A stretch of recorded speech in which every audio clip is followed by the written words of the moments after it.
कैसे हैं आप लोग? आशा करता हूं कि आप लोग बहुत अच्छे होंगे। मेरे प्यारे student, class 7 Godhuli Hindi Bihar board के विद्यार्थियों के लिए है।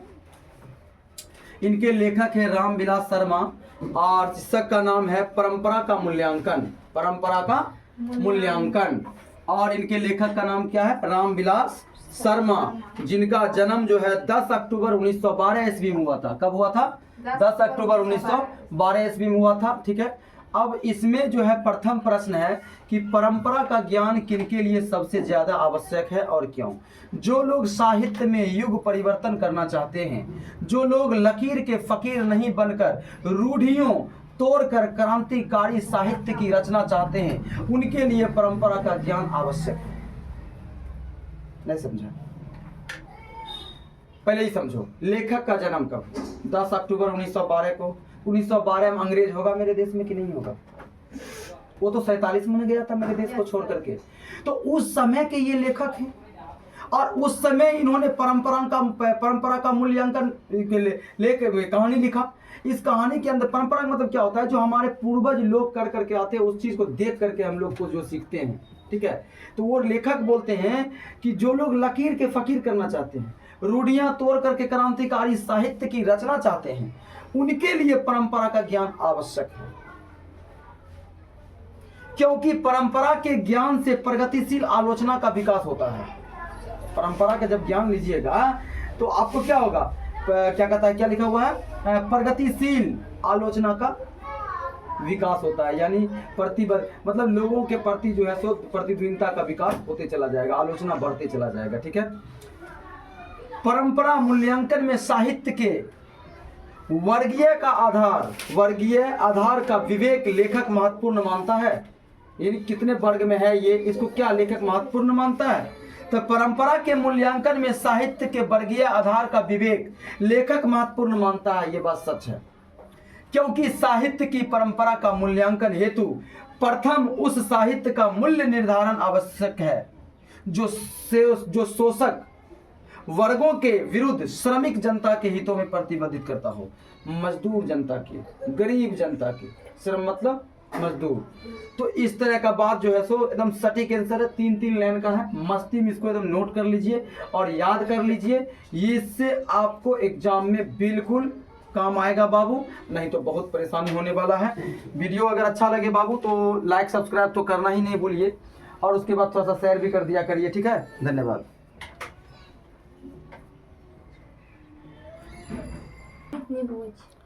हाँ, तो ध्यान दीजिएगा बुआ, चैप्टर 7 गोधोली बिहार बोर्ड के छात्रों के लिए ये सब NCERT प्रश्न है बाबू, जिनके लेखक है कौन है? रामविलास शर्मा जी है। रामविलास शर्मा जी हैं। ठीक है। अब सवाल देखिए 3 नंबर, साहित्य का कौन सा पक्ष अपेक्षाकृत अस्थायी होता है? इस संबंध में लेखक की राय स्पष्ट करें। लेखक रामविलास शर्मा जी का राय यानी उनके मन में जो विचार है उसको कहता है, बताइए। तो साहित्य मनुष्य के संपूर्ण जीवन से संबद्ध आर्थिक जीवन के अलावा मनुष्य एक प्राणी के रूप में भी जीवन बिताता है। खाली आदमी का कमेवे खेवे करे करता है और भी प्राणी के रूप में भी जीवन बिताता है। साहित्य केवल विचारधारा मात्र नहीं है, बल्कि उसमें मनुष्य का इंद्रिय बोध, उसकी भावनाएं भी व्यंजित होती है। साहित्य का यह पक्ष अपेक्षाकृत अस्थायी होता है। 3 लाइन का है। ठीक है, इसको रख लीजिए। साहित्य में विकास, अगला सवाल, साहित्य में विकास प्रक्रिया उसी तरह संपन्न नहीं होती जैसे समाज में लेखक का आशय स्पष्ट होता है। भाई, जब समाज का विकास नहीं होगा तो साहित्य का विकास होगा? और जब साहित्य का, समाज से ही तो साहित्य है। ये साहित्य यानी आदमी जो कवि बनते हैं वो कहाँ से आते हैं? हमारे समाज से ही इनको पढ़ लिख करके आगे बढ़ते हैं। तो देखिए, साहित्य में विकास प्रक्रिया उसी तरह उत्पन्न नहीं होती है जैसे समाज में, लेखक के कहने का आशय है कि जैसे समाज में विकास की प्रक्रिया संपन्न नहीं होती है, उसी तरह साहित्य क्षेत्र में भी विकास प्रक्रिया पूरी नहीं होती। जब हम साहित्य की विकास प्रक्रिया को संपन्न, परिपूर्ण, दोष रहित मान लेंगे तो फिर कोई भी कवि नहीं होगा। फिर कोई भी कवि नहीं होगा। भाई, जब हम साहित्य को ही गुनहगार कर देंगे, दोषी कर देंगे, तो कोई कवि हो पाएगा? ये कौन बोल रहे हैं जी? रामविलास शर्मा जी बोल रहे हैं, ठीक है। तो फिर कोई कवि नहीं होगा तथा साहित्य का विकास नहीं होगा, अर्थात जैसे जैसे समाज विकास करेगा वैसे वैसे साहित्य की विकास प्रक्रिया चलती रहेगी, ठीक है। इसको आप जैसे नोट करना है कर लीजिए बउआ।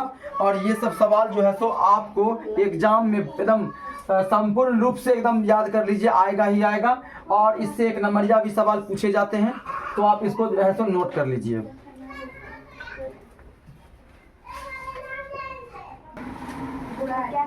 हाँ, तो ध्यान दीजिएगा मेरे प्यारे स्टूडेंट, हेलो, ध्यान दीजिएगा। लेखक मानव चेतना को आर्थिक संबंधों से प्रभावित मानते हुए भी उसकी सापेक्ष स्वाधीनता किन दृष्टांतों द्वारा प्रमाणित करता है? आर्थिक संबंधों से, यानी वो क्या कमाता खाता है इस समाज के बारे में, या आर्थिक संबंधित बातों को विवेचना करता है। ध्यान दीजिएगा, लेखक मानव चेतना को आर्थिक संबंधों से प्रभावित मानते हुए भी उसकी सापेक्ष स्वाधीनता स्वीकार करता है, क्योंकि आर्थिक संबंधों से प्रभावित होना एक परिस्थिति है। उस परिस्थितिवश स्वाधीनता भाव का त्याग करना अनिवार्य नहीं। लेखक इस पक्ष में दृष्टांत देता है कि अमेरिका और एथेंस दोनों गुलाम थे, लेकिन एथेंस की सभ्यता ने सारे यूरोप को प्रभावित किया, अमेरिका नहीं। अमेरिका भाई, बदलाव लाने के लिए आपको क्रांतिकारी दिमाग रखना पड़ेगा, कूटनीति, राजनीति, ठीक है, ये सब आपको करना पड़ेगा, समझ गए। और उसके बाद बहुत सारे काम हैं, तो इस चीज़ को आप, इतना सुंदर सटीक जवाब है, इसको आप नोट कर लीजिए बाबू। और रामविलास शर्मा जी का जो है सो जन्म मरण ना भूलिएगा, और इस तरह का बात आपको और मिलता रहेगा। धन्यवाद।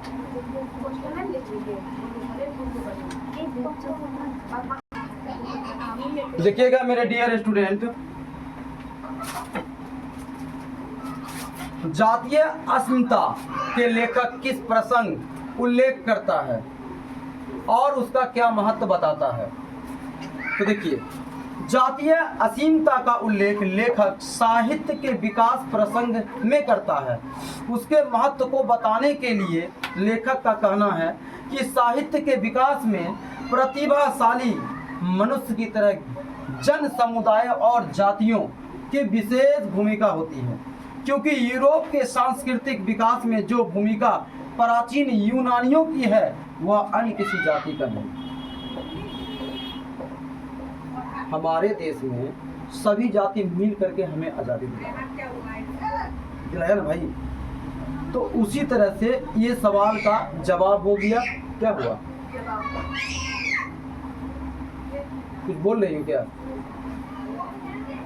तो इस सवाल के माध्यम से लेखक ये बात बताना चाहते हैं कि जो व्यक्ति असीमता और प्रसंग, अच्छे विचार वाले, समझ रहा है बात, उसके बारे में उल्लेख करते हुए ये बात कह रहे हैं कि यूरोप के अंदर जो था, वहाँ के सांस्कृतिक विकास में जो भूमिका हुआ, उसमें जो योगदान दिया गया, वो कोई और जाति नहीं, वो प्राचीन यूनानियों की है, वह अन्य किसी जाति का नहीं। जैसे भारत में बहुत सारे जातियों का मिलन से क्या हुआ, इसका विकास हुआ। ठीक है, नोट कर लीजिए।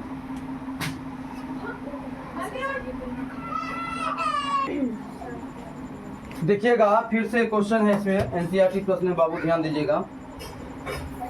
भारत की बहुजातीयता मुख्यतः संस्कृति और इतिहास की देन है। कैसे? भारत की बहुजातीयता मुख्यतः संस्कृति और इतिहास की देन है, क्योंकि यहाँ की राष्ट्रीयता एक जाति द्वारा दूसरी जातियों पर राजनीतिक प्रभुत्व कायम करके स्थापित नहीं हुई है, बल्कि हमारी राष्ट्रीयता बहुजातियों को अपने में पिरोकर अद्वितीय माना जाता है। साहित्य सापेक्ष रूप में स्वाधीन होता है। इस मत को प्रमाणित करने के लिए लेखक ने कौन से तर्क और प्रमाण उपस्थित किए हैं? साहित्य सापेक्ष रूप में स्वाधीन होता है, जबकि परिस्थितिवश जातियां पराधीन होती हैं। इस मत को प्रमाणित करने के लिए लेखक ने प्रमाण उपस्थित करते हुए कहा कि अमेरिका और एथेंस दोनों गुलाम हुए, लेकिन एथेंस का साहित्य संपूर्ण एथेंस को प्रभावित किया, न कि अमेरिका के साहित्य। यानी अमेरिका के साहित्य प्रभावित नहीं किया, लेकिन एथेंस के साहित्य ने पूरे यूरोप को प्रभावित किया बाबू। ठीक है, इस तरह का क्वेश्चन और भी लेकर आता रहूँगा, इसको नोट कर लीजिए। देखना है